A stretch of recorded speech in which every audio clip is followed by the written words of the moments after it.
all to this webinar, which is being organized by the African Tobacco Control Alliance, ATCA, to launch the Africa Tobacco Industry Interference Index 225. This index is part of a global initiative of the Global Center for Good Governance in Tobacco Control, the GGTC, and covered 100 countries in 225. ATCA partners with the GGTC to conduct this survey on the African continent. And this is the third edition of the report for Africa, covering 12 English-speaking and 8 French-speaking countries, a total of 20. The report looks at how governments in Africa are implementing the WHO FCTC, Article 5.3, and its guidelines, details of which will be provided to you in the course of this webinar. A webinar which brings together 4 speakers with different backgrounds, but at the same time united for their passion for tobacco control. I have the pleasure now to introduce to you our panelists. First, we have got Professor Lekan Yusuf of the University of Pretoria and Director of the Africa Center for Tobacco Industry Monitoring and Policy Research. For many years now, he's closely associated with tobacco control in Africa and globally. Professor Lekan will be our keynote speaker today. Then we have Dr. Mary Assunta, Head of the Global Research and Advocacy at the Global Center for Good Governance in Tobacco Control. Like Professor Lekan, she has a long association with tobacco control and tobacco industry monitoring, and is a respected global figure for her profound knowledge and insights on all matters pertaining to tobacco control. Then we have Dr. Arti Singh, Associate Professor at Kwame Nkrumah University of Science and Technology, Ghana. She has been the author of this report, which is based on the analysis of 20 reports that have been produced by 20 African countries. Then we have Dr. Abere Miretie Yetemeg, Executive Director of Health Development and Anti-Malaria Organization, in Ethiopia. Dr. Abere led the team that conducted the 225 Tobacco Industry Interference Index in Ethiopia. And lastly, we have Mrs. Kwame Kosiwa, the Interim Executive Secretary of ATCA, who has been associated with the Alliance and tobacco control for many years. So now I have the pleasure of inviting our first panelist, Dr. Mary Assunta. As we said, she is the head of the Global Research and Advocacy at the Global Center for Good Governance in Tobacco Control. Mary, please. Thank you very much, Mohi.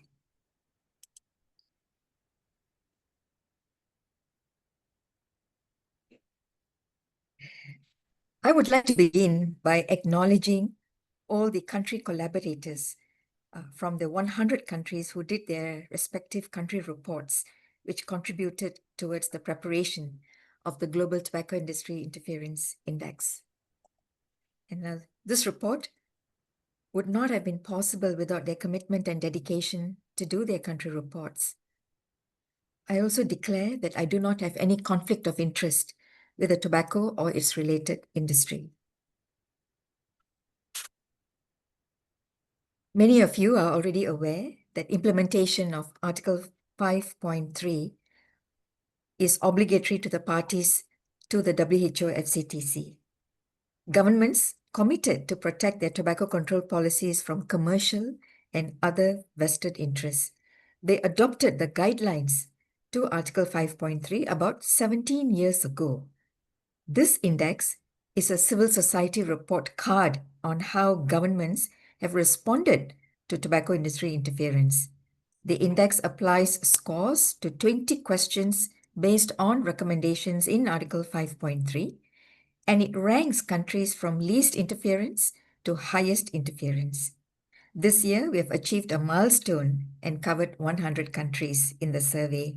As you can see in this map, no country has been spared from tobacco industry interference. It is a broad spectrum, and some countries are doing better than others. The main finding of the 2025 Global Tobacco Index is that the tobacco industry has become more aggressive, blatant, and exploited policy loopholes. It enticed and frustrated governments across the globe in their efforts to implement tobacco control measures. Non-health departments and policymakers were specifically targeted. It convinced officials from finance, commerce, trade, labor, and agriculture departments about its so-called contributions to the economy and labor, and then gets these departments to do its bidding to the ministries of health. Another key finding of this year is the targeting of parliamentarians in 14 countries who were found to have supported and promoted the industry. Parliamentarians are influential legislators who decide on policies.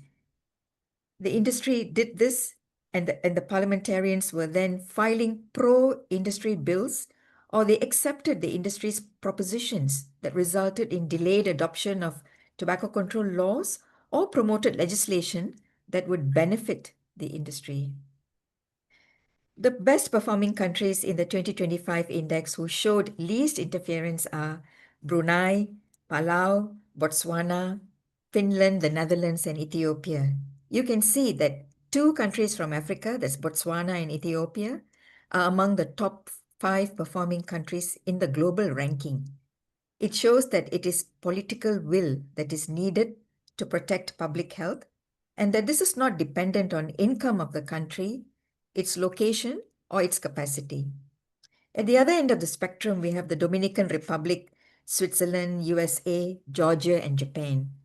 The bottom 3 countries are non-parties to the FCTC and subject to high levels of interference, while the Japanese government has a stake in the tobacco industry. We documented parliamentarians being mobilized by the industry. In 14 countries, they were found to have supported and promoted the tobacco industry, and they did this by filing pro-tobacco industry bills.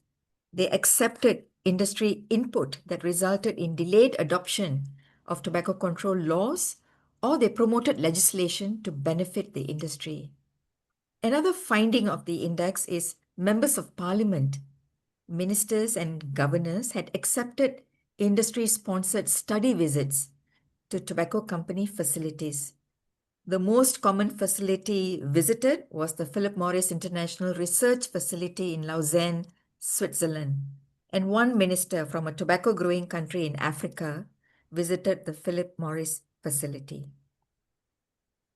We look at a few examples of how governments allowed the industry to participate in policy development. Governments gave in to tobacco industry lobby and delayed tax increase, or did not increase tax or even reduced tax on certain tobacco products. And tobacco control laws or regulations were stalled in 8 countries due to industry pushback. But there is positive news. Oman and Burkina Faso implemented their standardized packaging of tobacco product laws as scheduled.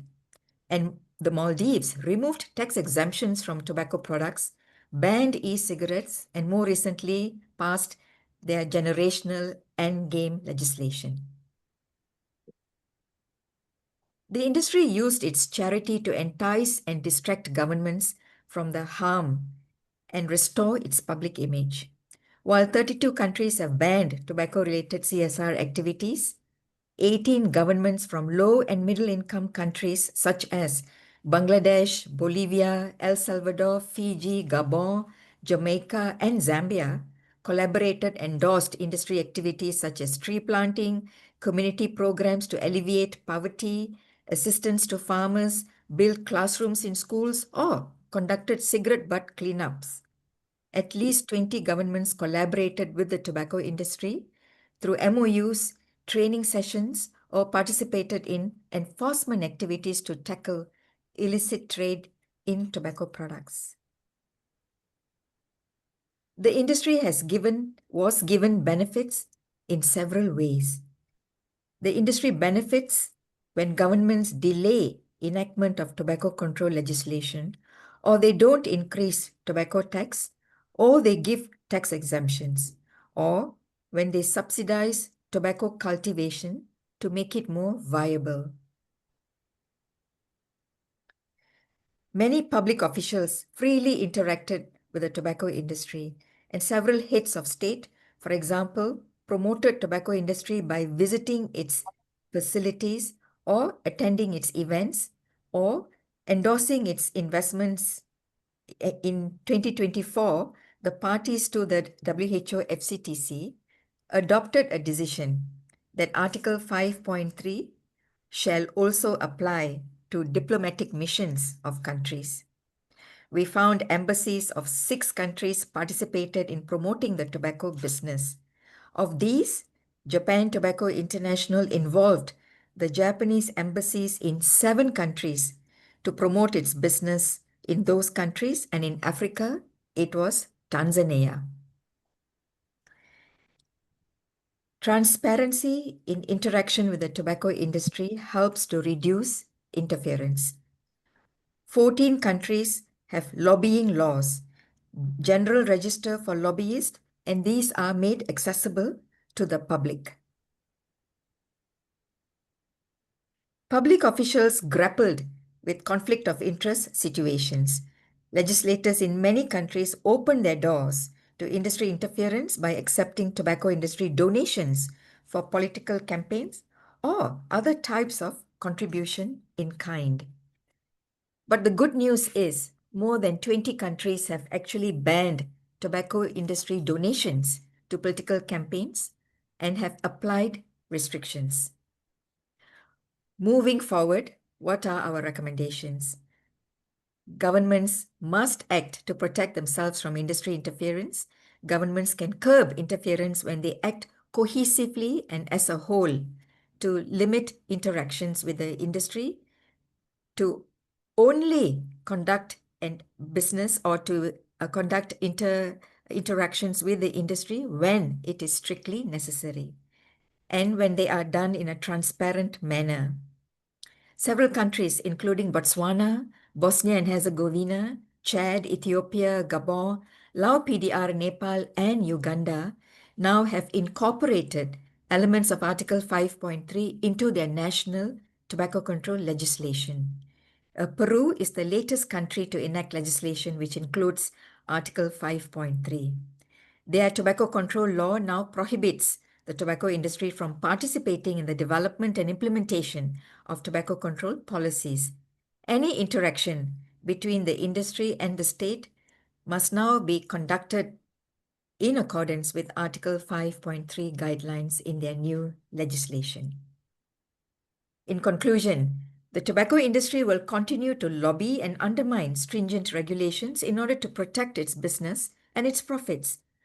But it can only do this if it is allowed to do so. Governments therefore need to act to protect public health. Governments must implement Article 5.3 by limiting their interaction with the industry to only when strictly necessary for regulation. They must Effectivement, quand also il y a act besoin de cohesively règles, and aussi adopt agir legislation aussi or a de manière directive or cohésive code to apply to all public officials. pour tous les Governments must membres stop des giving gouvernements. incentives Les to the tobacco gouvernements industry, doivent arrêter de donner reject des all incentives partnership à with the l'industrie du industry, tabac. including CSR activities, Ils and doivent require greater réduire les transparency obligations for de increased RE accountability. pour améliorer la You will redevabilité. find more details on the Vous allez Global trouver plus Tobacco Index and the d'informations STOP websites. sur The Global Tobacco Index de website l'industrie du also tabac provides sur le site individual web. country reports Ils and the apportent scores aussi of the des countries. rapports individuels de tous With les that, pays. thank you very much. Merci pour votre attention.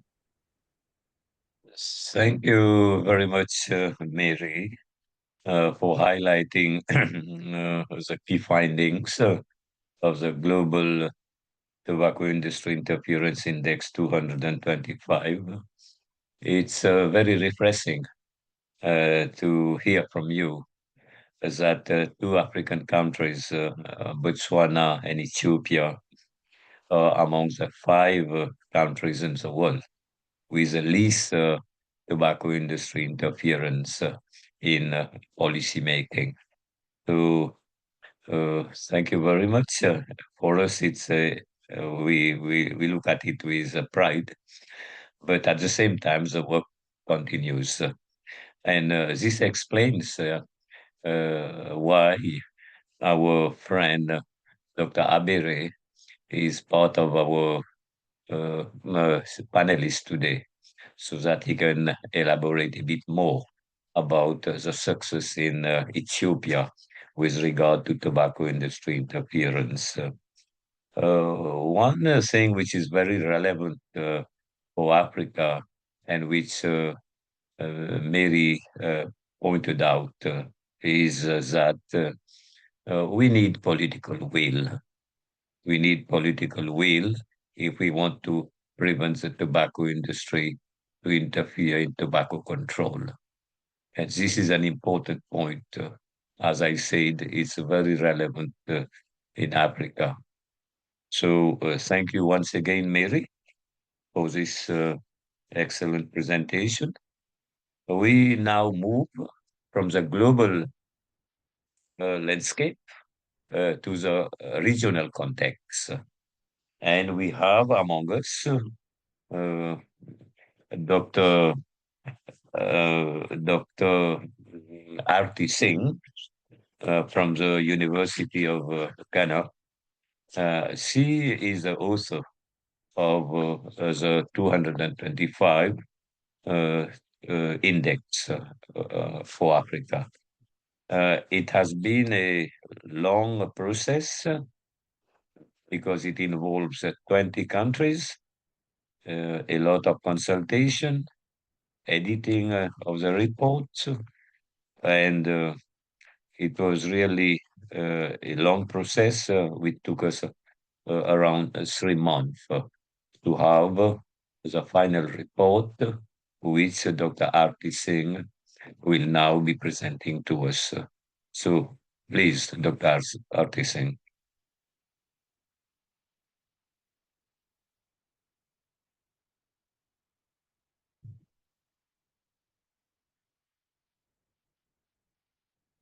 Good morning, everyone, and it's indeed a pleasure to be here amongst you all. And I'm very happy to listen to Mary doing the initial presentation. I think that has really opened the door very well. Sorry, I'm trying to, yes. I'm not sure if you can see the slides,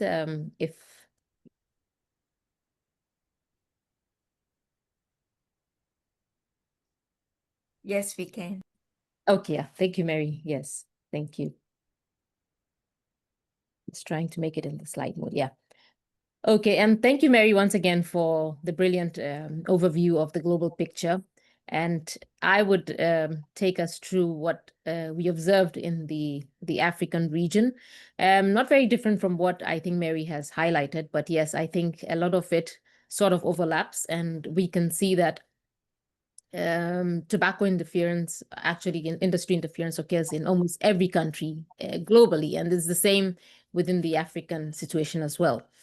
And none of the countries were actually spared. And we can see that with the FCTC coming into force about 20 years ago, the industry really remains one of the greatest barriers to its full implementation in many countries. And there's a lot of hope that the FCTC Article 5.3 would be implemented in all countries effectively, but there are several barriers, including the industry, that really prevents a lot of these from happening.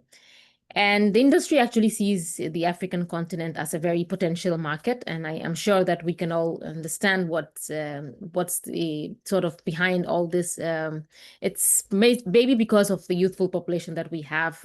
We have an increased exponential population growth as well. There's a lot of hope in terms of economic growth, and the regulatory climate in terms of legal restrictions on tobacco control and all that remain a bit weak in the situation of our continent. And of course, we have the presence of very large multinational companies within our setting as well, which also have a very huge presence economically. So for instance, British American Tobacco has a very large market in South Africa and Zimbabwe and Nigeria. Philip Morris in Senegal, Algeria, and Japan Tobacco in Ethiopia has a very big presence, and including in Malawi as well and South Africa. So we have the industry really playing a lot of vested interest in some of these countries that we see.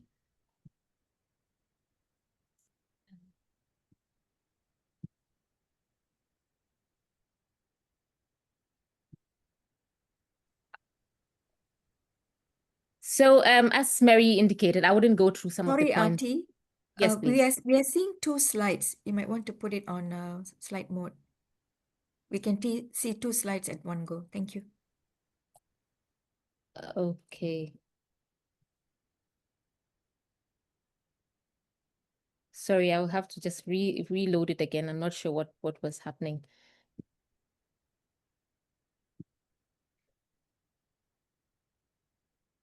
Is it clear now?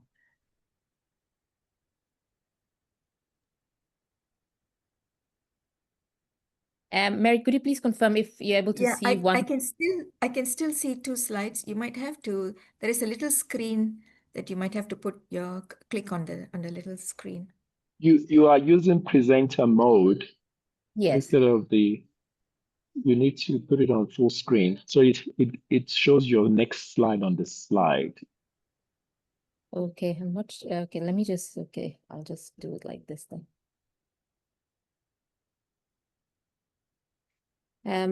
I hope this is better now.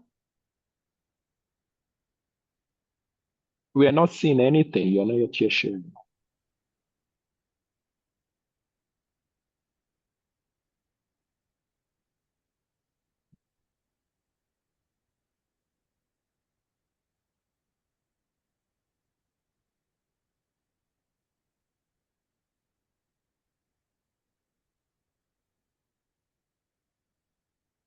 Okay. Yes, this is good. Okay, yeah, thank you.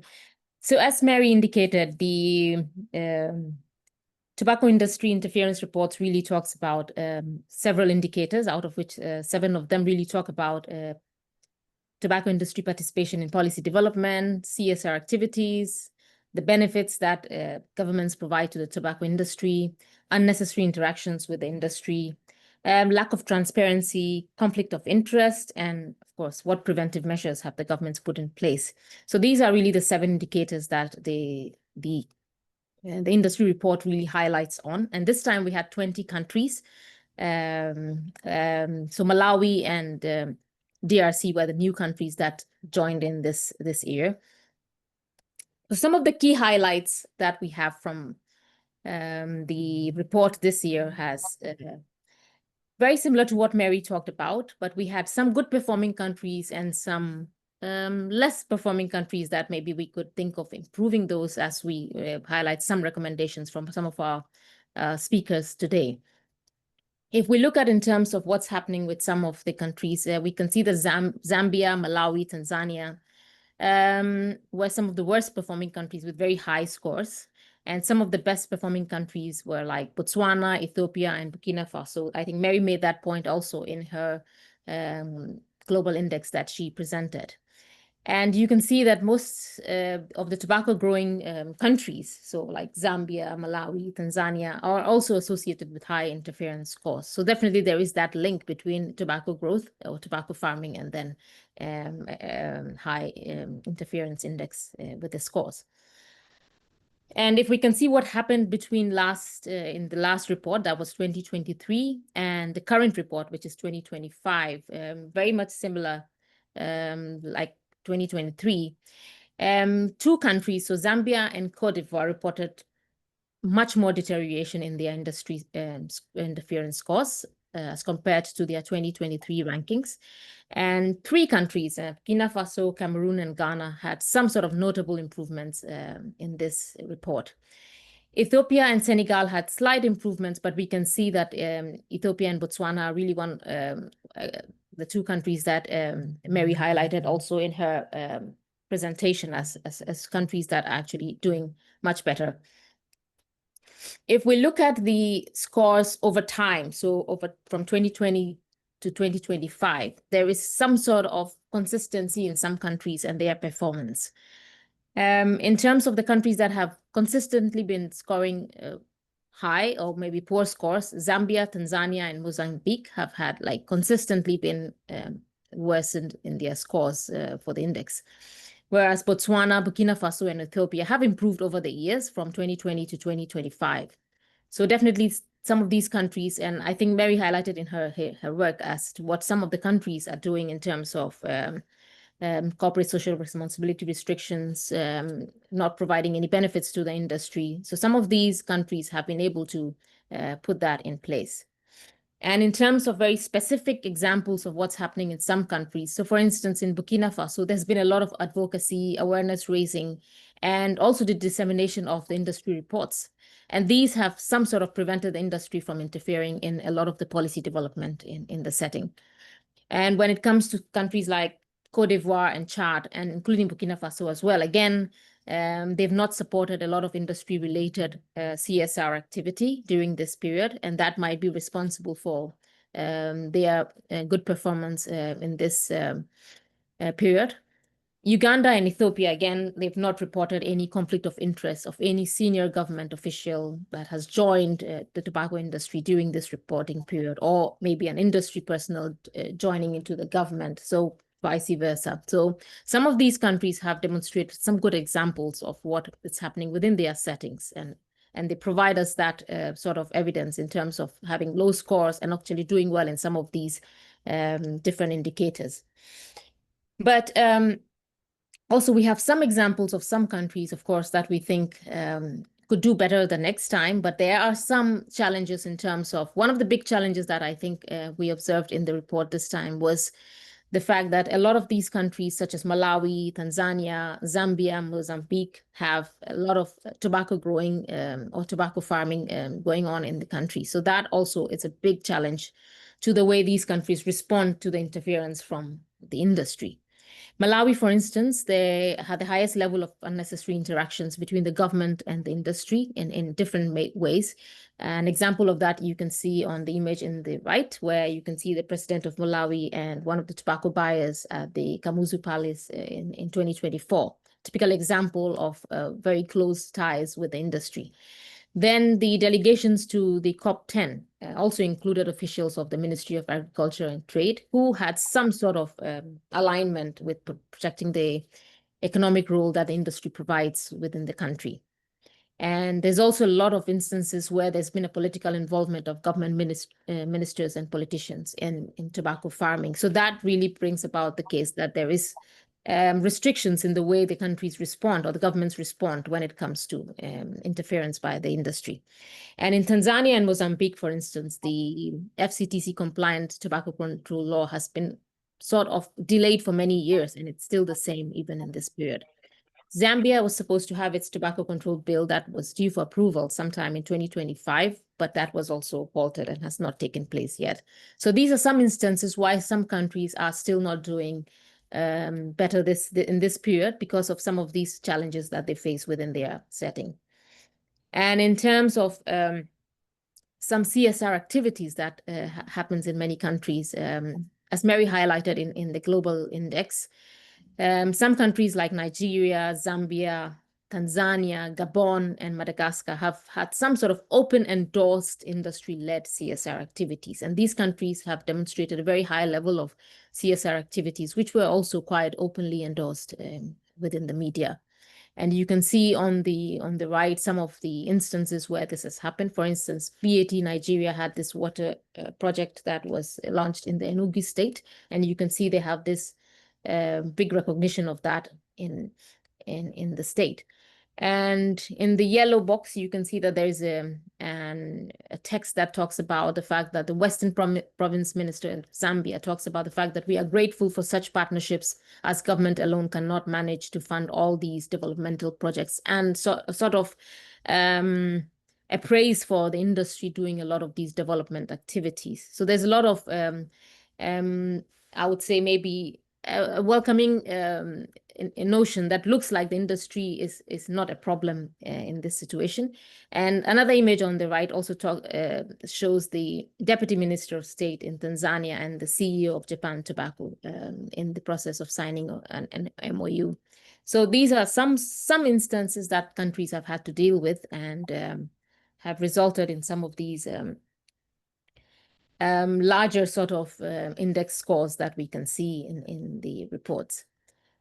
So in terms of recommendations, I think a lot of them are very general recommendations, but some of them are quite specific in terms of what certain countries would be responsible for.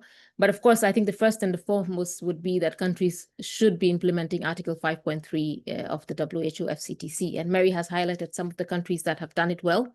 And we have few African countries that would need to do that also in the context.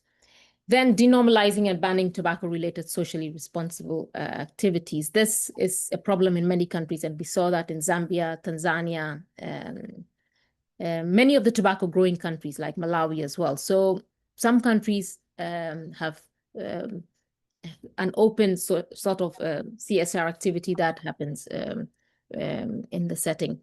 Then sort of a greater transparency is needed for increased accountability. That was a problem in many countries in this period. And a code of conduct with a clear guidance to limit interactions with industry is what has been in the pipeline for some time now, and I think it's overdue, long overdue, that we should be thinking of a code of conduct that countries must be dealing with when it comes to the commercial interest of the tobacco industry. Some countries such as Mozambique, Tanzania, and Zambia are still in the process of passing effective tobacco control legislation, and that has to be expedited in these countries. Journalists, government officials, and CSO advocates, there's a sort of needed capacity building approach for many of these very technical things that this report talks about. And some of the courses that are currently running, for example, the African Tobacco Industry Monitoring course that is run by the team in South Africa, or the Embassy of Bath course. These are very broad and very sort of important courses that can be done by some of these government officials, journalists, and CSO advocates, that it just helps in capacity building and awareness around some of these issues that we are talking about. And that would probably also expedite the way we respond to the industry interference. Enhancing collaboration across government sectors, NGOs, and academia, it's something that we should be thinking about very clearly at this point. And I think on the other side, of course, is the observation around tobacco growth and high industry interference. So what could we be thinking around that? I think there's a need for that change in that sort of that livelihood that is happening because of tobacco farming for some countries within the setting. So we should be thinking about something around tobacco farming and the high interference scores in some of the countries we've talked about, like Malawi and Tanzania and Zimbabwe. And I think that is the way I would end the presentation for the African Tobacco Industry Interference Report for this year. Yeah, thank you. Thank you very much, Arti, for this nice presentation, providing us a very comprehensive picture of how the tobacco industry is interfering in tobacco control in Africa. As you mentioned, we have views in Africa and globally in the context of Africa, in the context of the tobacco industry interference report, 7 indicators dealing with different aspects of tobacco industry interference in government. We have got policy development. We have looked at CSO activities of the tobacco industry, the benefits that are given to the tobacco industry, how tobacco industry interacts with government in these countries. So when we take all this, it gives a very nice picture of Africa, and being given that it covers now 20 countries. And what we see is that this report, through the findings of Dr. Arti, is exposing the tobacco industry to us all, to the global community, showing how the industry is delaying tobacco control in Africa. But we also note that some countries are performing well, and one of them is Ethiopia. So we thank first once again Dr. Arti Singh, and now we have the pleasure to introduce to you Dr.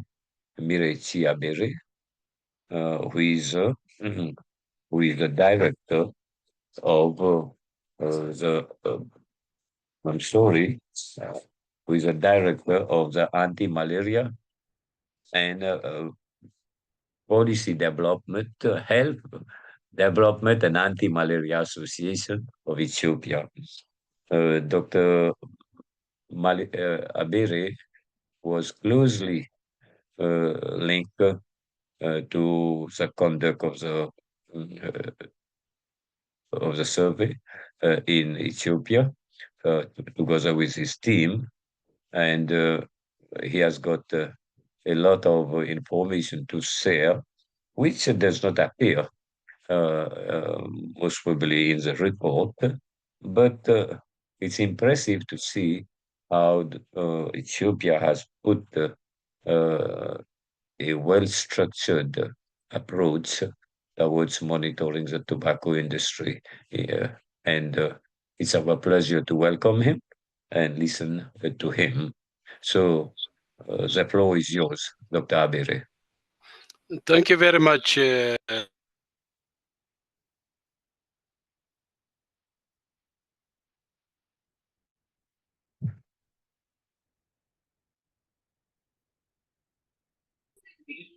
are muted, Dr. Barrett.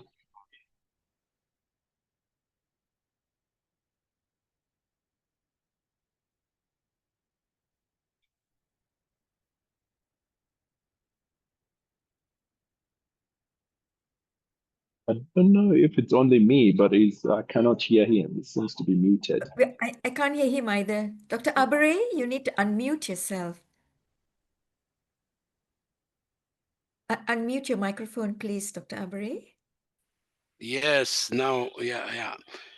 Thank you very much. I am sorry for the late joining because I had to receive the link.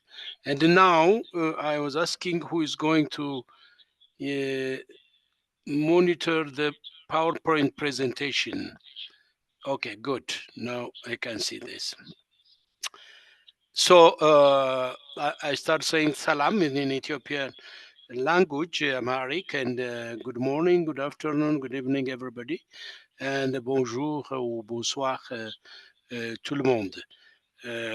It's my pleasure to be here with you to share the important information that Health Development Anti-Malaria Association, since it is involvement in working to counter the interference of the tobacco industry in Ethiopia, working with other government organizations and CSOs and private organizations and individuals. Next, please.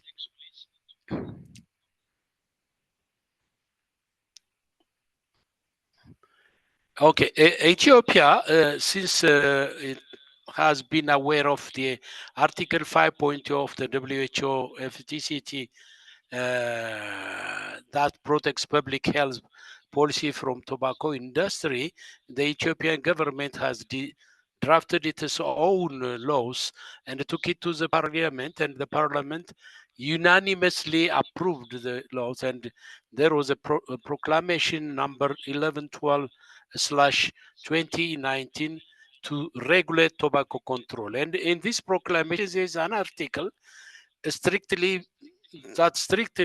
prohibits financial, in kind, or charitable contribution by the tobacco industry. This alliance with Article 5.2 has played a significant role in Ethiopia to work against the tobacco industry interference. Please next. So the Ethiopian government assigned or gave the responsibility to the Ethiopian Food and Drug Authority to work on it. And IFDA, known as Ethiopian Food and Drug Authority, took the initiative or took a decision to establish two committees known as National Tobacco Control Committee, chaired by Heran Garba, who is the Director General of the Ethiopian Food Drug Authority. And in this committee, there are 25 persons representing the government and the CSO organizations. To mention the Ethiopian government organization, Ministry of Health, Ministry of Education, Ministry of Revenue, Ministry of Foreign Affairs, Ministry of Customs, Ministry of Culture, Ministry of Justice, and from CSO, Matthias Wondu, Ethiopian Cancer Society, and HDMA and others are members of this committee. And this committee meets quarterly. And the second tobacco industry monitoring and response team has been also established by IFDA, and this committee is chaired again by the representative of IFDA. And similarly, there are around 25 members in this committee, and members are Ethiopian Public Health Association, I think simply to mention some, Ethiopian Public Health Association, Ethiopian Public Health Institute, Matthias Wondu Ethiopian Cancer Society, WHO, CTFK, etc. And of course, HDMA, or Health Development and Anti-Malaria Association. A Telegram group has been created to share informations, not only to share informations for the interference, but to take action, to counter, and to take it to the serious measures. And next, please, a code of conduct and memorandum of understanding has been signed by these group members. And next step was the HDMA immediate translation of the work translation of the Article 5.3 into the national language and other languages, Amharic and other languages as well. And to promote materials has been produced, like leaflets, brochures, posters, billboards, bus stop displays, and audio message has been distributed and stand in public areas and displays in wide areas as well. And orientation and training has been conducted and given to the higher officials of government officials, NGOs, private organizations, individuals at national and regional level. And collective responsibility and accountability has been reinforced and enhanced Next, please.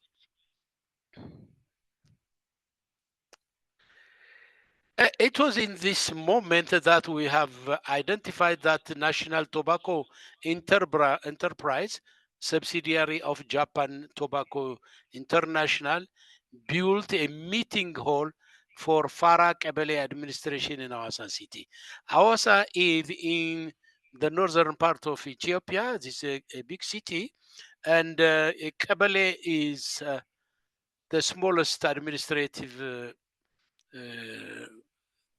the places, and Farah is one Kabele where around 5,000 people are living.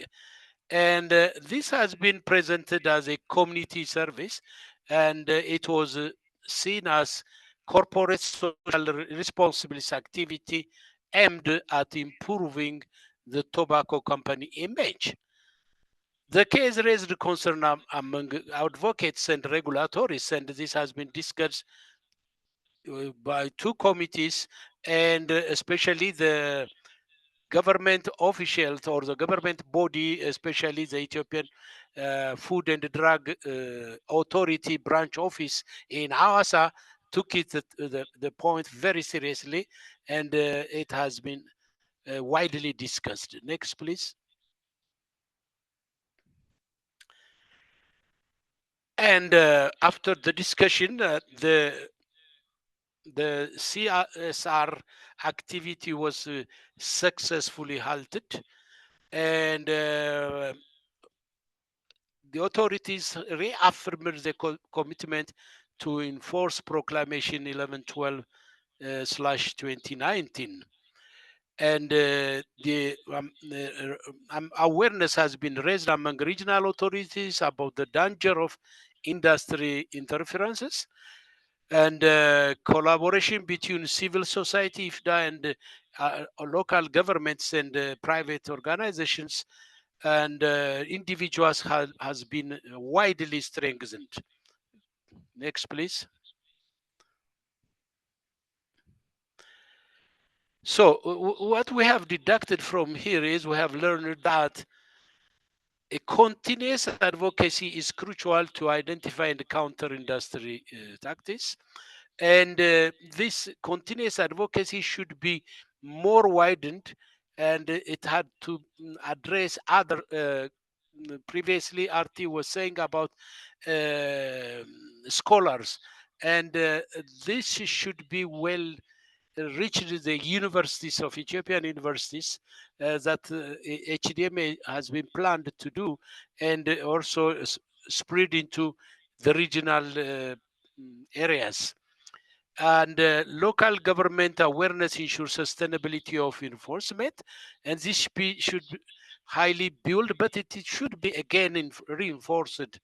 Integrities, the CD data supports evidence-based advocacy and monitoring have been very important. Ethiopians' experience demonstrates that strong laws must be paired with vigilant enforcement. I'm sorry. Next, please. Oh, I'm going to say in Amharic, that's our language. ትኩረት ስለሰጣችሁኝ አዳምጣችሁኝ አመሰግናለሁ. Thank you so much for listening. I really appreciate it. Je vous remercie sincèrement de m'avoir accordé votre attention, de m'écouter.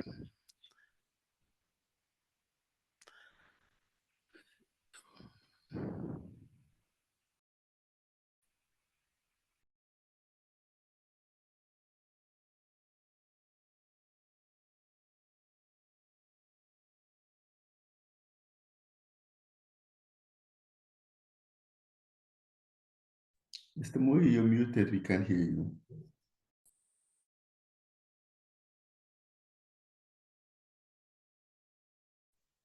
Should I start again, Caleb?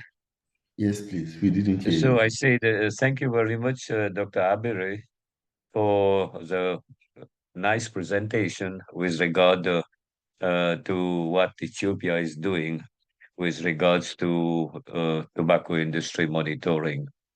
It's interesting to note that you have got the legislative framework for monitoring the industry. You have got the Proclamation 219, which is, as you said, aligned with Article 5.3. But you also have got, you have set up the institutional framework. You have got the Ethiopian Food and Drug Authority, which leads as a National Tobacco Control Committee, but at the same time as a Tobacco Industry Monitoring and Response Team, which is very interesting. And what strike us is that the composition of uh, of uh, uh, of this Tobacco Control Committee, Coordination Committee, and the Tobacco Industry Monitoring and Response Team. You have got 25 members in these committees, and it's very representative to me, it seems. You have CSOs, you have got different government departments, and in the tobacco industry monitoring team, we note even WHO is present, which is a very good example of how partnership works when we speak of tobacco industry, but tobacco control in general. So it's very enlightening, Mr. Dr. Abere, to hear to you. And we thank you very much for the presentation. We are going to come to you again when we are going to have the question and answer sessions. So now we come to the presentation of the keynote address by by Professor Likan. He is one of the key figures in Africa uh, with regards to tobacco control and tobacco industry monitoring. And it's always a pleasure to have him. He's always responsive to the requests of civil society and other organizations to support whatever initiatives we take with regards to tobacco industry monitoring and to tobacco control. So it's our great pleasure to have him in our midst, and I now request him to deliver his keynote address. Dr. Professor Likan. Thank you very much. I hope you can hear me very clearly. Yes, Yes, Professor. Great. So I would like to have some reflection. I think the most of what I wanted to say have actually been said, but industry monitoring, you cannot overemphasize the similarities at the global level, at the regional level, in the countries, and over time. So I'm going to be, I mean, I need to also point out that this is quite significant time, given that we are now 20 years 20 years anniversary, and we now have 20 countries participating in Africa. So for me, I would like to commend ARTCA, GGTC, and the national collaborators whom have made this happen, that Africa now represents, of the 100 countries, Africa has 20, which is quite representative, and we can have our voices heard on that global platform. So I wanted to put into context some of my reflection. So I'm not going to spend a long time repeating, but it's important to note that there are challenges that are quite, or what we call the hotspots for tobacco industry interference, which those three countries you've heard before. We also know there are definitely significant improvement in some countries, significant progress, and where we can draw lessons. Ethiopia, Senegal, and overall, we know that interference still remains. I must say, what came out for me remains the fact that we can easily now say the most frequent way industry works in the region is through CSR. Understandably, knowing that governments do not have money to do many things, so they find it easier to do CSR. Lobbying legislators and, of course, policy delays that result in the goodwill that they buy In particular, there are some countries where policy participation is the way the industry works. They also, as I said earlier on, the CSR whitewashing, where charitable projects are provided on behalf of the state, tax breaks and incentives in many countries. And we need to actually watch out for that as well. And we are taking note of that in our training to be able to capacitate advocates in also recognizing and making the argument for states that this is actually a form of tobacco industry interference. The continuing unnecessary interaction and, of course, the clear conflict of interest when politicians actually own tobacco farms and are also seeking to make laws. Having said that, we know that transparency is the weak link to implementing Article 5.3. Transparency becomes impossible to hold anyone accountable if you do not know what they're actually doing. So 3 countries that require disclosure. So it's not surprising that we've just heard about Ethiopia and their success. An element of success is the transparency. With 25 different organizations within that committee, it is indeed the best way to institutionalize transparency. Most countries lack public registers or code of conduct. That's also one obvious concern. And of course, inconsistent way of reporting. So as I said earlier on, what I'm going to summarize with in terms of way forward for Africa comes from the lessons we've learned from these countries. Ethiopia demonstrates strong legislation and consistent enforcement, what consistent enforcement can achieve. And the key word there is consistent enforcement. Because if there are no consequences to whatever industry interference is, you would not get success. It will continue to repeat itself. So Ethiopia demonstrated the structure and the framework for consistency. Burkina Faso also demonstrated that it's important to have active civil society. So it's not by mistake that the FCTC itself identifies civil society as part of the collaboration with civil society as part of success for implementing the FCTC itself. So even for 5.3, the lessons from Africa is that active civil society advocacy and awareness by public and government officials, it's key for success. Legal requirements, and of course, finally, in the case of Uganda, where conflict of interest was an important element of their success.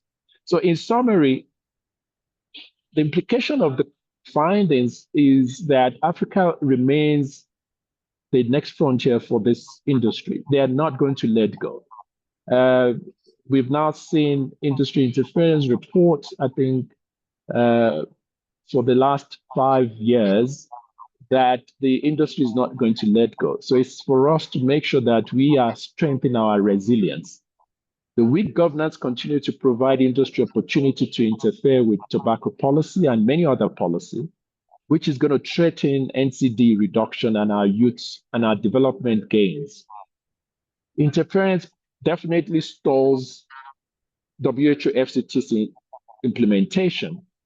And without action, and I'm hoping that government officials are listening to, if we do not take action with respect to industry interference, any gains that we make can easily be rolled back, and we would have the effect or the impact of tobacco burden increasing in terms of deaths.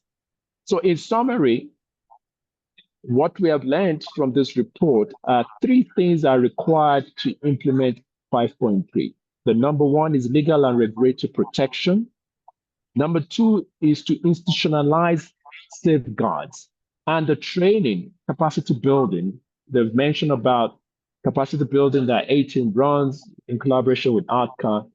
We actually for the civil society, which has allowed some of them to be able to now do what we saw in Burkina Faso and many other places that have helped, even without code of conduct, with a strong, consistent call out of industry, you can roll back industry interference. And that is the third part, public engagement and advocacy, like CSO, to raise public awareness and accountability. So these are the three elements going forward that we continue to emphasize. In terms of that, it means we need to develop and enforce. Again, I'm saying not just develop code of conduct. If there are no consequences, it does not make any meaning. It must be enforced. We need to have requirement for public disclosure of all industry interactions, ban tobacco-related CSR, or replace them with mandatory health or community levies. Because in most countries, they will push back and say, but we do need some of this support. What we are saying is that it does not have to come in form of tobacco-related CSR. You can introduce health taxes in different forms or levies, which you can then use for your development agenda. We need to integrate industry monitoring into national tobacco control programs because oftentimes it's left out. Ethiopia gave us a very good example of their tobacco industry monitoring team and response. And finally, as I said, we must institutionalize Article 5.3. I would move quickly as I conclude that we need to harmonize the expose, we need to educate, and we need to enforce. If there's anything else that you don't remember from this webinar, is to understand the triple E. We have to expose industry interference. We need to educate government officials across the sectors and the public, and we must enforce. There must be consequences for violation of code of conduct, both by government and industry. That's the only meaning of accountability. Government must prioritize people over profit. Civil society must sustain advocacy and vigilance. And this index should be seen as a catalyst for a tobacco-free Africa. In conclusion, we need to create robust legal, institutional, and public engagement frameworks. Countries can effectively safeguard public policy. It is possible. We must not see the big tobacco as impossible to push back with. We must use this index now as an accountability tool. Every advocate, every government official should be able to use this as an accountability tool and hold industry accountable and government officials. And finally, we need to find M&E. All our monitoring and evaluation framework should include implementation of Article 5.3. I thank you for listening, and I look forward to engaging for any questions. Thank you. Thank you, Professor Lekan, for capturing in a nutshell, in a few minutes, your analysis of the report on tobacco industry interference, which covers 20 countries in Africa. So many points have been raised that I have not been able to capture all of them. I remember a few points which are crucial. And as mentioned by Professor Lekan, if we want to move forward in a positive and progressive way in countering the tobacco industry, he mentioned the legal and regulatory protection framework. Many countries don't have in the legislation any provision for Article 5.3 in Africa. And this is a key point that we have to keep in mind. Civil society should continue advocating for governments to include Article 5.3 in the legislation. Even if it has been adopted, it can be amended to include Article 5.3. So this is very important. The second thing is capacity building. As civil society, we always think in terms of building capacity for civil society to advocate, but it is as much important for us to reach government because they need to be informed. They need to be convinced that we need to we need to monitor the tobacco industry and take steps in order to prevent it from interfering in policy making. The third is public engagement and advocacy. So this role is already being played by ATCA and by ATIM, and this, of course, we are going to continue to harp on the importance of tobacco industry monitoring in order to move forward in a positive way with regard to tobacco control. So we keep in mind the three main words that Professor Lekan used. We have to expose the tobacco industry, we have to educate, and we have to enforce. Enforcement is a key word, not only with regard to Article 4.3, but also with regards to tobacco control. In many African countries, legislations are here, programs are here, work plans, everything is here. But when we come to enforcement, it's very weak. It's very, very weak.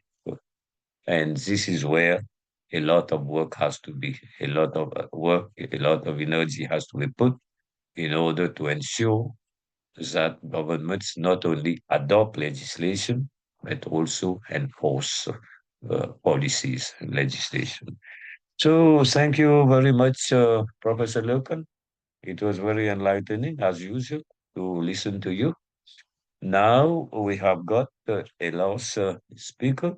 We have got our interim executive secretary, Madam Kwame Kosiwa, who is going to read the statement that ATCA will release just after this webinar. Please, Madam, go forward. Merci beaucoup, Monsieur Moïse. Merci pour cette opportunité pour lire la déclaration de l'Alliance pour le contrôle du tabac. Thank you for this opportunity to read this statement by ATCA. Okay. L'Alliance pour le contrôle du tabac en Afrique. The Alliance for Tobacco Control in Africa expresses 2025 d'ingérence de l'industrie du tabac en Afrique. Ce rapport couvre 20 pays du continent. Deep concern over the finding of the Africa Tobacco Industry Interference Index. The report, covering 20 countries across the continent, reveals a troubling pattern of persistence, in some cases, worsening interference by the tobacco industry in public health policy making, representing a direct threat to the health, sovereignty, and the future of our nation. The index reveals a worrying situation in many countries, including Zambia.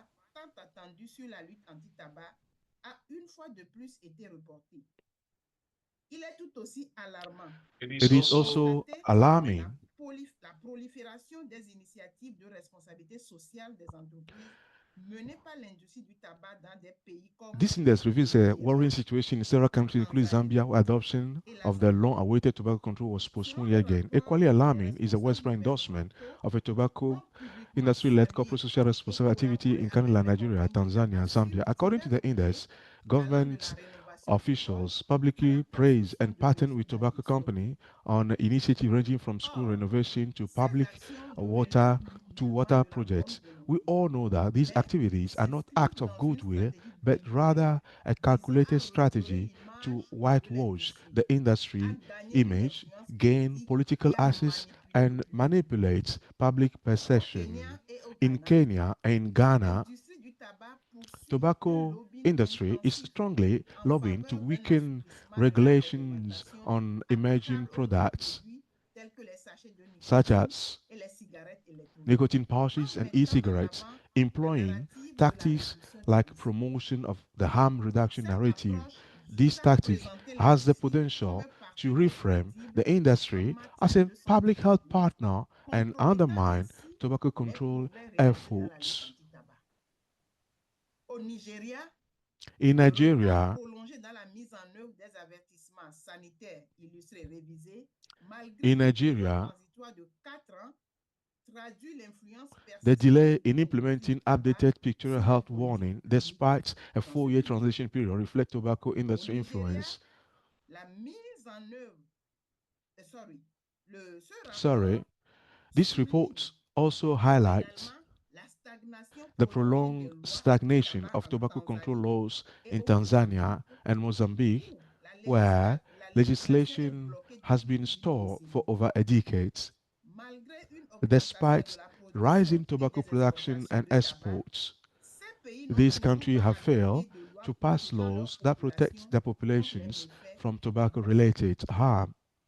La situation du Malawi est Malawi particulièrement records of préoccupante, unnecessary interactions notamment with the la tobacco présence industry dans is sa particularly délégation à la concerning, COP10 especially the de, inclusion of agriculture de and responsables du trade commerce et officials de l'agriculture aligned proches with des tobacco intérêts de industry l'industrie du interests in tabac. its COP10 delegation. Ces évolutions This traduisent une development érosion reflects a préoccupante des dangerous principes erosion énoncés of à the l'article principle 53 enshrined de la in Convention Article cadre de lutte contre 5.3 la lutte of the anti-tabac, WHO qui Framework Convention impose on au Tobacco Control, gouvernement de which protéger les politiques de obliges santé government to publique protect health contre policies les from the intérêts commercial commerciaux interests de of the l'industrie du tobacco tabac. industry.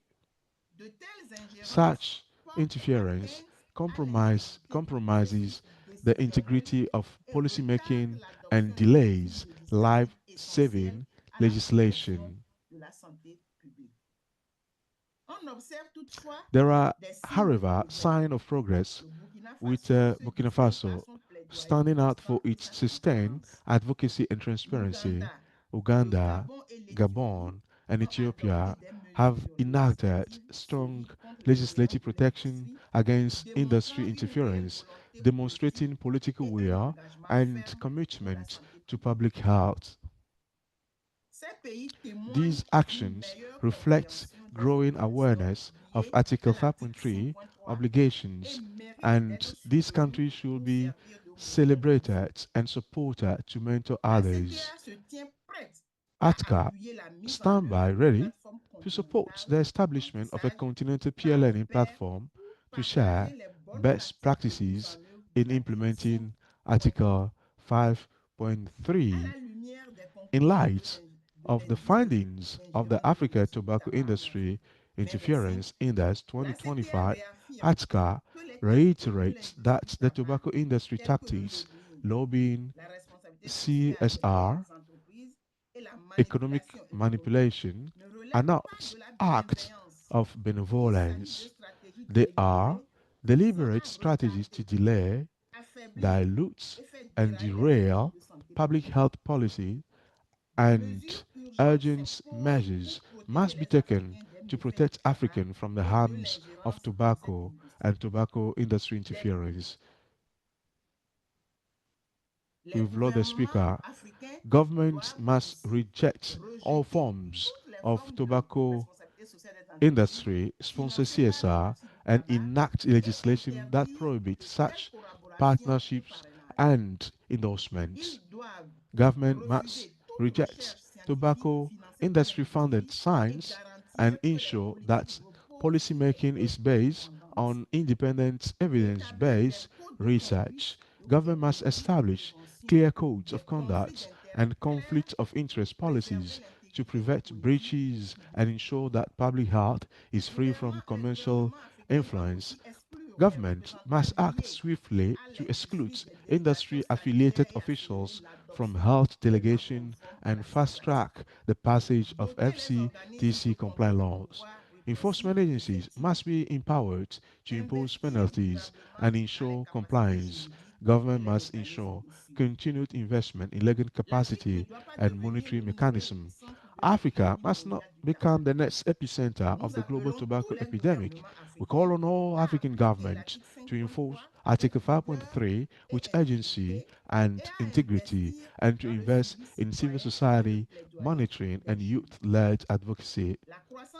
Economic growth is an important factor that government must strive to achieve, but it must not come at the expense of public health. We need bold and coordinated action, and ATCA stands ready to support government, civil society, and regional bodies in building a tobacco free one that prioritizes health, equity, and sovereignty over industry profits. I thank you.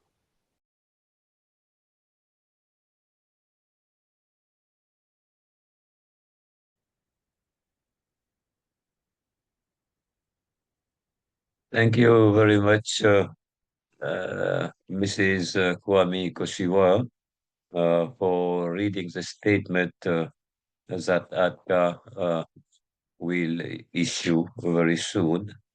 For those who are listening to us, the statement will be on our website, and you can also liaise with Mr. Caleb Ayong in case you're a journalist and you need some additional information. So thank you once again, Madam. And now it's question and answer time. I kindly request to all those who are following our webinar to just send your questions. Caleb, can you coordinate this? Yes, thank you very much. So there are two options. Those who would want to ask questions can either send them the Q&A section or just raise their hand section or just raise their hand and we would give them the opportunity to ask their questions orally. So please feel free to ask your questions, raise your hands or put them in the Q&A.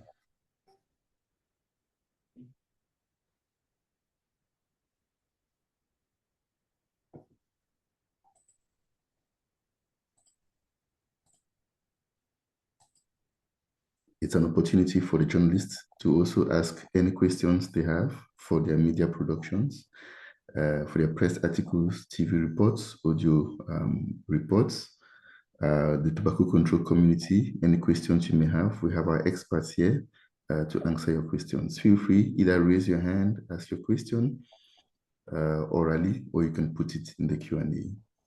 Thank you. So we have a first question from Achem Otieno. Please feel free to ask your question, Mr. Otieno. My question is, thank you so much for the extensive presentations and even the great insights from the report that has just been shared here. My main question is, well, I come from an organization called Being Africa, whose mission simply is to connect the dots in NCD advocacy. We are based in Kenya, but we partner with different players across the continent. My question simply is on the report. We are seeing the statistics seem to be disfavorable or unfavorable for African countries, showing a lot of interference within the continent. What measures does ATCA plan to put in place to ensure that countries that are gravely affected by tobacco industry interference actually step up or come up with policies that are stringent enough to put away this kind of interference, particularly countries like Uganda. We've also seen quite a number of interferences in Kenya. So what measures are we putting in place to ensure that countries within the continent are coming up with policies that safeguards Article 5.3? Thank you. Yeah. Thank you very much, Mr. Chen, for the question. As you know, that this report in the 20 countries, they have been carried out by ATCA organizational partners. It is they who were responsible in their respective countries to conduct the index, which means that we have got the structure in terms of civil society network for addressing tobacco industry monitoring.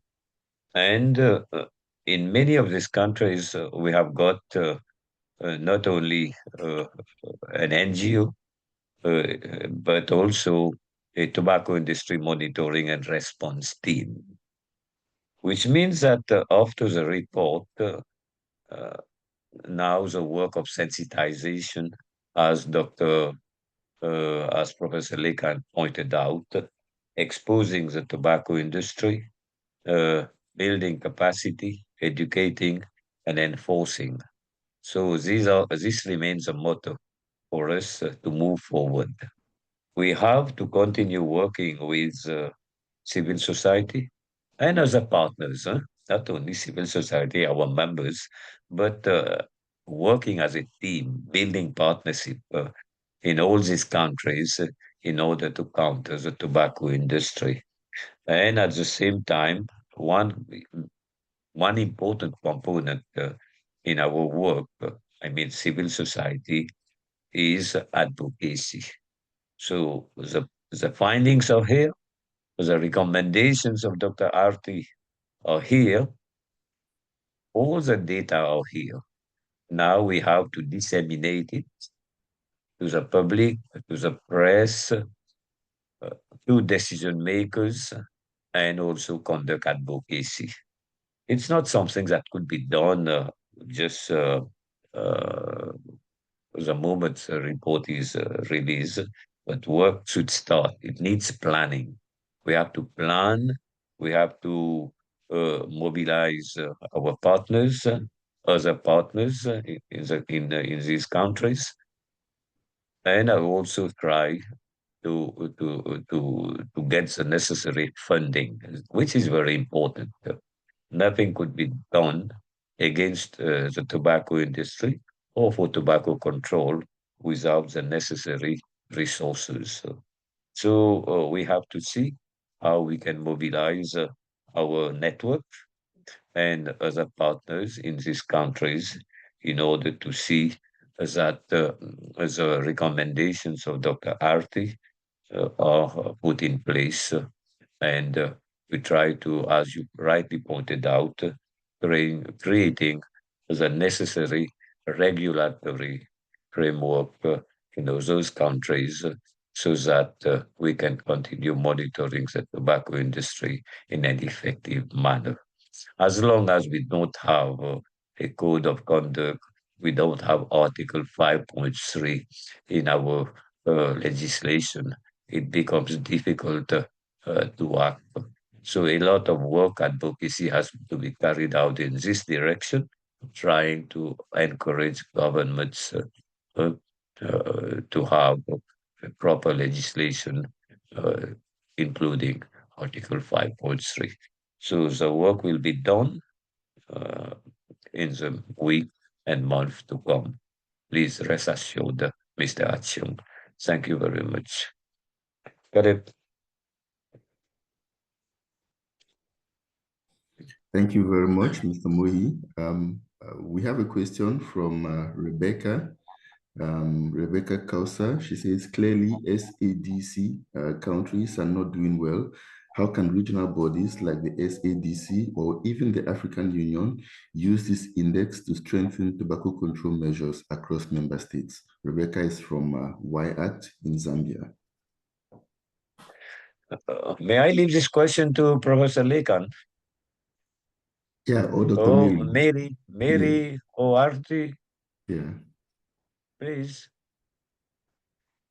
Do you want us to repeat the question, Mary? Yes. Okay. The question is, how can regional bodies like the SADC or the African Union use the index to strengthen tobacco control measures across member states? Oh, yes. I believe that the index itself, as I said earlier, is an instrument or a tool for accountability. You cannot hold any government accountable for what is not yet known. So this has shown to the regional body that we do have this challenge to the extent that it has consequences, which is, weak implementation, and therefore NCD incidents will not reduce. So it is very important to have a report like this to the African Union, for example. The second step, therefore, is to look at harmonizing the policies at the African Union that is consistent with Article 5.3, so that even if you do not have one in your country, you can make reference to a regional position. And that way it can actually scale and spread that spirit of protecting the policy and, the human rights and any other instrument within the African Union that we can use and harmonize with Article 5.3 would go a long way in changing the conversation, both at the regional level.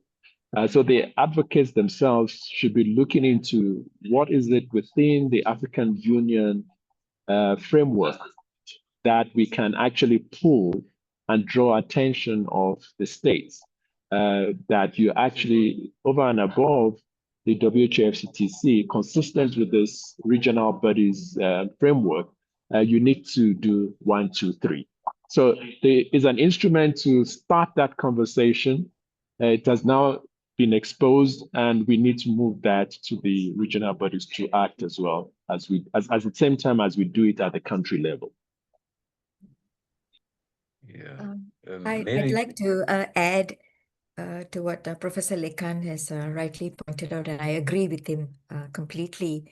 I also want to mention that the countries that are parties to the FCTC and therefore are obligated to implement Article 5.3, the whole government, it's not just departments of health, it's the whole government, because they have lodged the treaty in New York office. So it's the whole government approach. Number two, the entire Article 5.3 is based on the principles of good governance. So all governments want to practice good governance, whether it's the business sector or whether it's the health sector or any sector that you take it. It's really important that this is seen as something positive, and it's in the principles of good governance. When the Article 5.3 guidelines were negotiated, what came to the forefront is that these are anti-corruption measures. So that's another way to look at it. So, it's good governance, it's anti-corruption. So it is not just seen negatively, but Article 5.3 should be seen positively for what it can bring the country. And so I think for the immediate, the report should be sent to the African Union. I think that's the basic first step that needs to be done. And ATCA can do this very easily and then request for a meeting to discuss the content of the report, so that then capacity building can be done, and you can go into details, looking at it from the framework of good governance. That would be my recommendation. Thank you.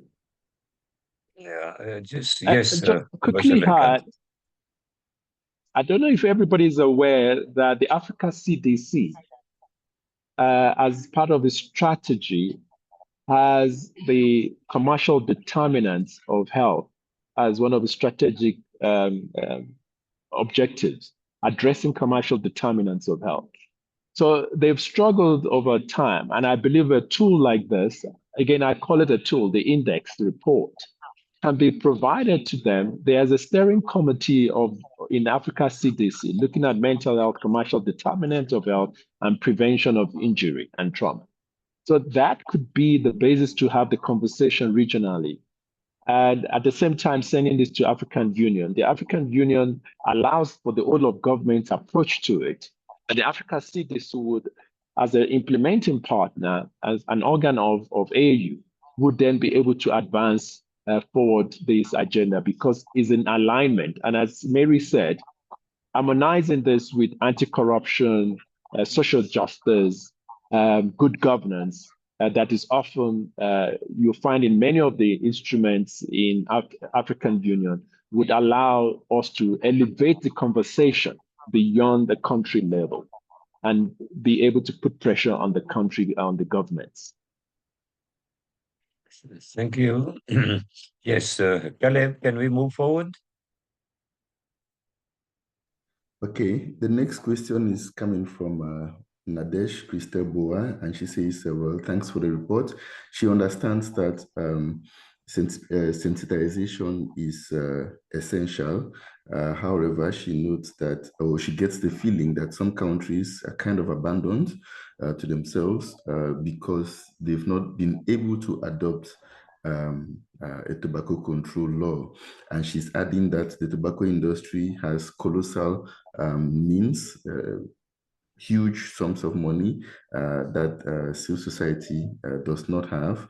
And what she's asking, what can be done in this regard with the fact that many countries are being are unable to progress their tobacco control measures, and they are facing an industry with huge sums of money that will not stop interfering or countering their efforts to get these laws passed. Now, she's asking what can be done in this sense, given that civil society does not have the means that the tobacco industry has.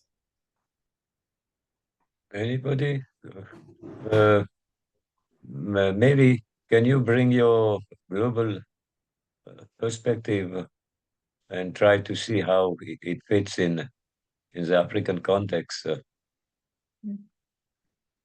Thank you for that question.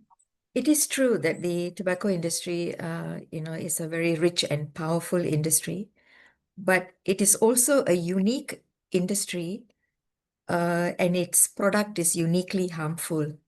That's why we have the FCTC to address this industry that markets a uniquely harmful product. So we need to go back to what the parties have committed to. Yes, you've got the industry on one side, and as I mentioned, the industry will only interfere as long as allowed to interfere. So we look at the examples, the good examples and good practice that you already have in Africa through Botswana, Uganda, Ethiopia, Burkina Faso, and even Kenya, has got legislation, that addresses accountability, and that has got to be implemented. So as Professor Lekan rightly pointed out, you need to expose the wrongdoing of the industry and also the lack of response from the government in fulfilling their obligation. I think this has to be done. So exposing is what this index has done, and we really need the media to actually come on board to expose the wrongdoing of the industry, because everything is what we have said is factual. It is all referenced and it's in the public domain. So I think we need to expose not just what the industry is doing, but also the lack of response from government in fulfilling their obligation. So I think that needs to be in the forefront. So this report, I would like to stress, is not only focusing on the wrongdoing of the industry. This whole report is on the government's response.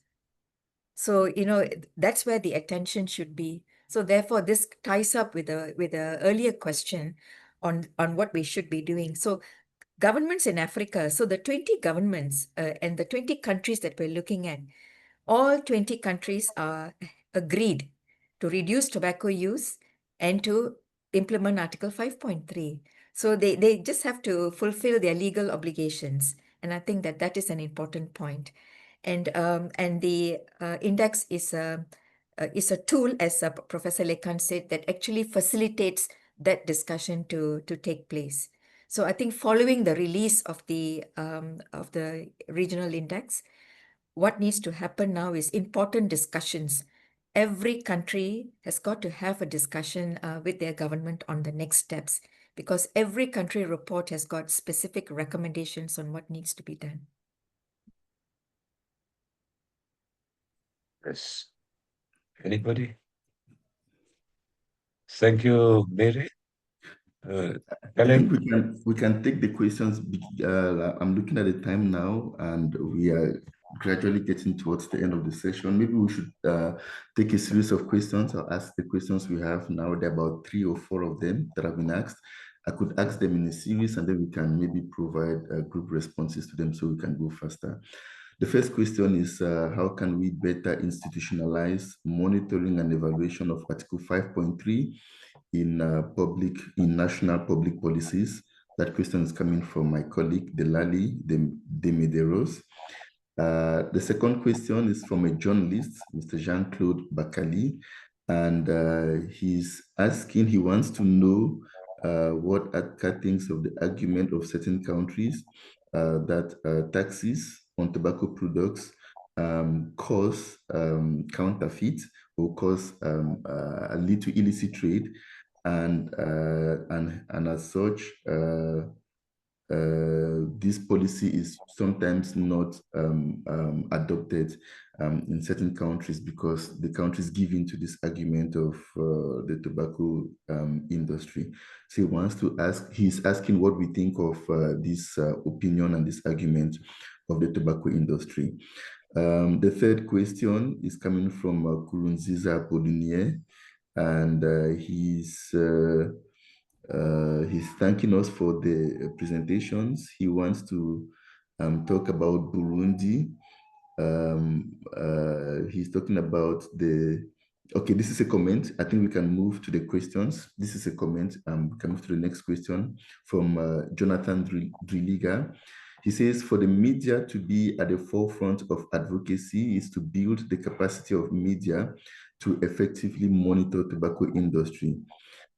Besides, the best told stories, regardless of the formats, should be appreciated through recognition of the media, that's of journalists.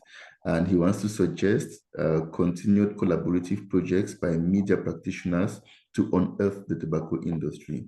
And lastly, journalists could be given a travel experience to the best performing countries, such as Ethiopia, so that they are able to tell the stories of these best practices. And he's happy to state that the media house has a clause in the editorial policy that provides for journalists to desist from writing stories that promote the work of the tobacco industry. That's Jonathan Driliga from Uganda. Okay, that was not a question, but I think it was a good comment. Now a question from Maud. This should be the third question. Thank you for the good presentations, but my question is, given the economic interest, or my question is, given the economic interest many African countries have in tobacco production and trade, how can enforcement of strong tobacco control policies coexist with the pursuit of economic growth? And what models from within Africa demonstrate that this balance is achievable? I think we can take those ones, and then there's one, but I think we can take these 3. Okay, thank you, Caleb. So we are going to stop after answering to these 3 questions. Who is going to answer the first question? The first question, I remind, is on Dr. Professor Lekan. Okay, Professor Lekan. Okay, yes. you're going to repeat it, the question?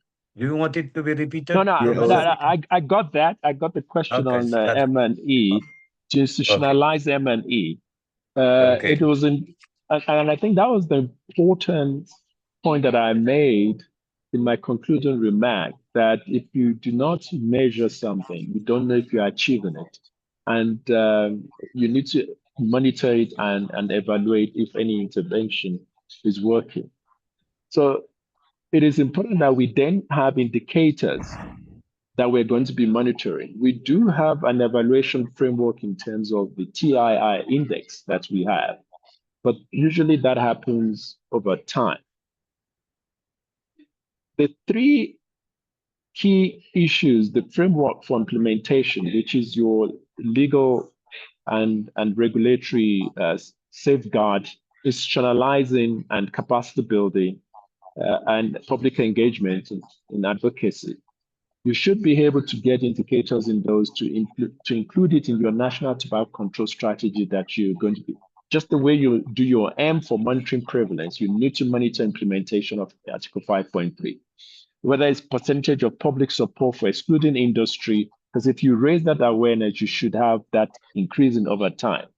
Whether it's percentage of media houses calling out industry interference, obviously clear existence of code of conduct or any other legal framework, the percentage of officials that have been trained. And I would also say the percentage of sectors, officials outside of the health sector that have been trained or capacitated, and champions if they have focal persons for implementation of 5.3. Because focal persons for FCTC should not only be about health. Each of those sectors should also have champions in finance, in trade and industry. Can we develop that capacity across sector that we can say there's somebody who's going to be talking about that? So that will be my suggestion, to use those three implementation framework to develop indicators that will be integrated into your national strategy for tobacco control. I would also then take the model, the balance between economic interest and where industry kind of play to that weakness in many countries. I think Ethiopia has done that. You had asked for a model. Ethiopia is not the richest country in the world. I'm sure Ethiopia needs a lot of money and dollars as any other country, but they've been able to balance that interest. And we have actually said you can institute, whether it's a levy on the industry, health tax, that you can actually use to mobilize resources that you can use to address some of those economic gaps. So there are many models that you can actually use other than encouraging CSR.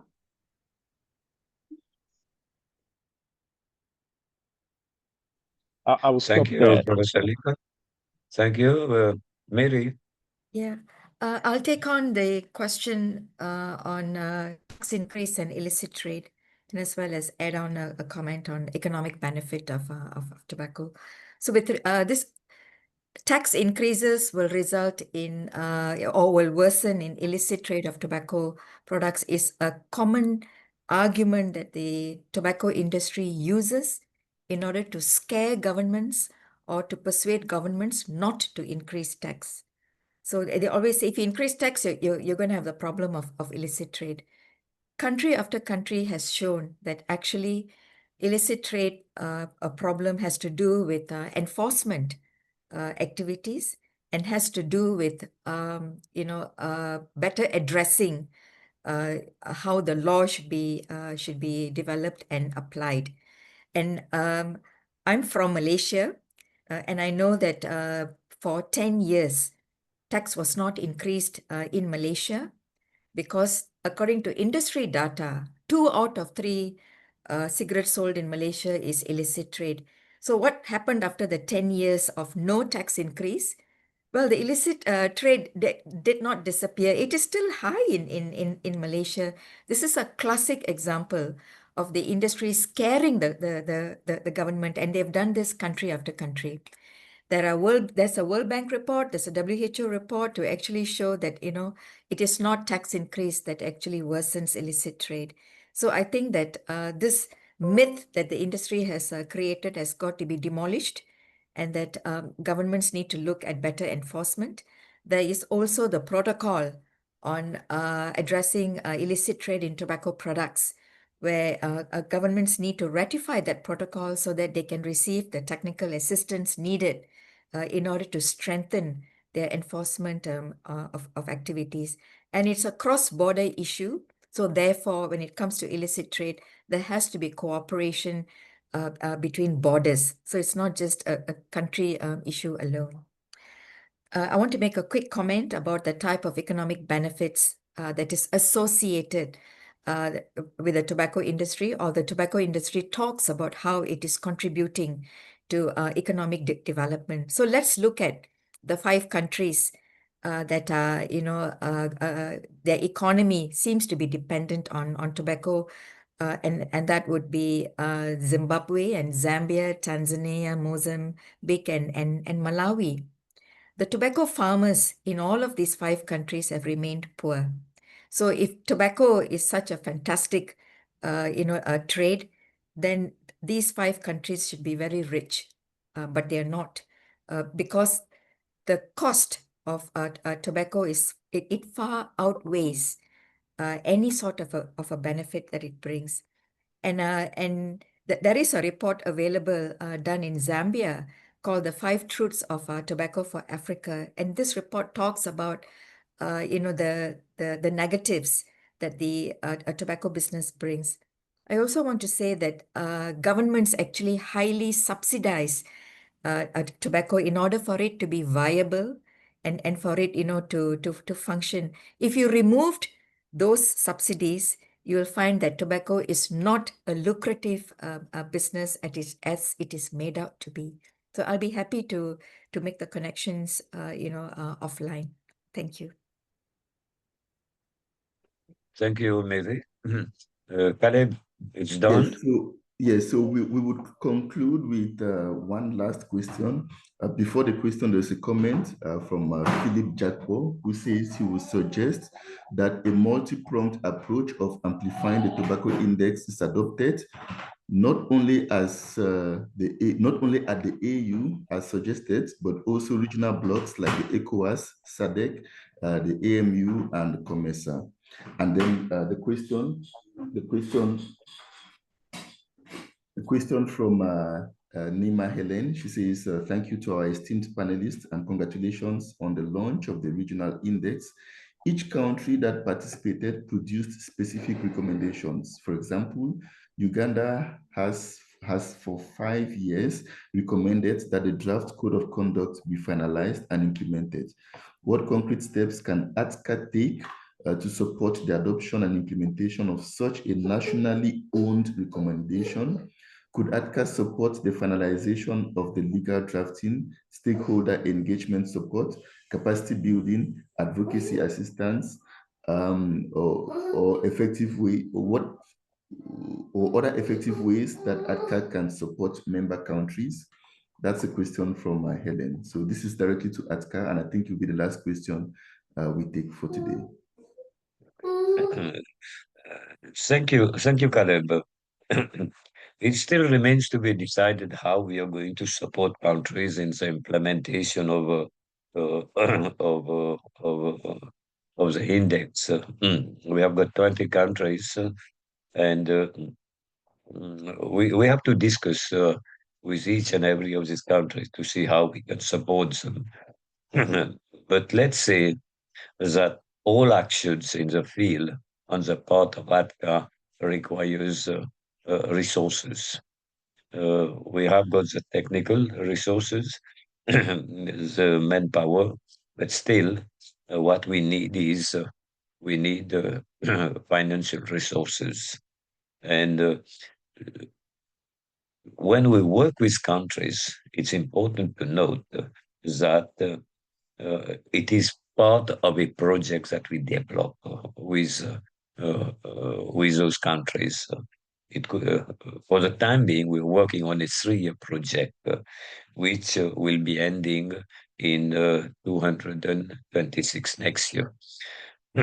So working the index is beyond the scope of the current project. But at the same time, what is important to note is that it does not mean that there is no possibility for ATCA to fund projects related to the index that we have carried out in the 20 countries. There is possibility for us to work together. For example, Uganda, we can work with a land and her team in order to develop a project on how to counter the tobacco industry and develop a project and submit for a donor. we are recruiting. It's good to note, and it's for us, it's important for you to know that very soon we shall be having a resource mobilization consultant for ATCA, working for ATCA and for its members in developing projects, proposals, and submission.